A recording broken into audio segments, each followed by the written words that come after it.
Sebuah video pengemudi Avanza kabur usai mengisi BBM jenis Pertalite Rp250.000 di SPBU Rest Area, viral di media sosial.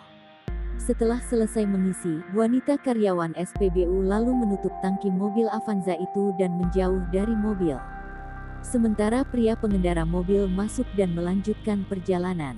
Ternyata, wanita dari karyawan SPBU itu tidak tahu kalau sang pengendara belum membayar uang bensinnya.